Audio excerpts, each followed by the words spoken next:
Donc on va s'intéresser à l'énergie solaire et la manière de la stocker pour en disposer jour et nuit grâce à un dispositif qui s'appelle Bestiole et qui a été développé par le laboratoire Promesse du CNRS.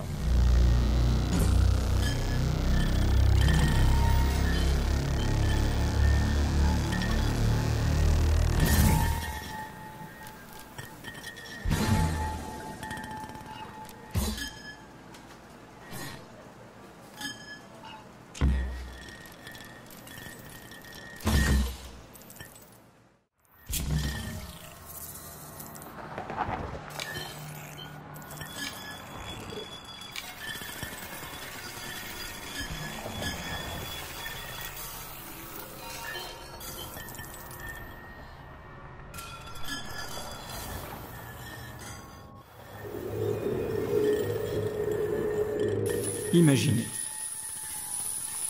D'abord, vous mettez des particules fines, comme du sable très très fin, dans un réservoir.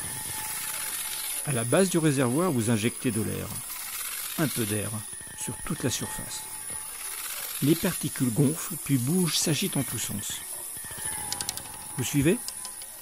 Ces particules dans l'air ressemblent à un liquide. Un liquide qui peut former des bulles d'air bien sûr. Vous avez donc réussi à donner à ces particules de la taille d'un cheveu une grande partie des propriétés d'un liquide. Accrochez-vous. Ces particules en suspension dans l'air peuvent circuler dans des tubes comme le ferait de l'eau.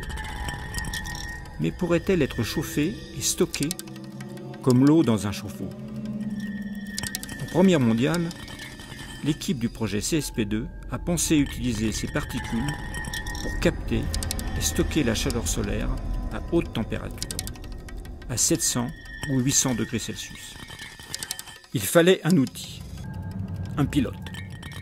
Pour tester cette idée nouvelle avec le grand four solaire Todeyo, chercheurs et ingénieurs ont imaginé et construit une expérience pilote. L'idée a été transformée en une technologie. Elle est constituée de tous les éléments d'une future centrale solaire, mais en plus petit. C'est le pilote solaire de 150 kW, surnommé Bestiole.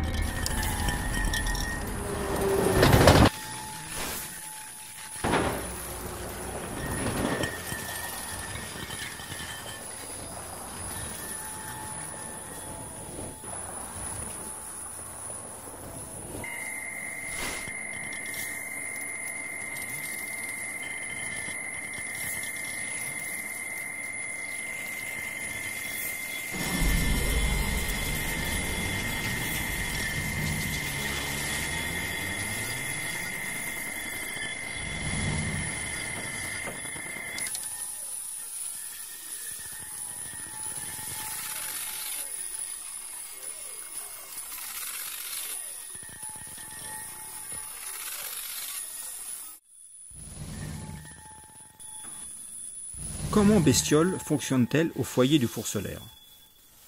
Le rayonnement solaire concentré au foyer chauffe les particules circulant dans les tubes et réservoirs du pilote.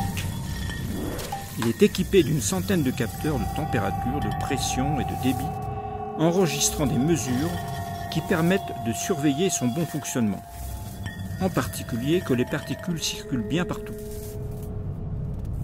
Les mesures seront ensuite analysées pour faire des bilans d'énergie, comparer les résultats au modèle et dimensionner une future centrale solaire à haut rendement.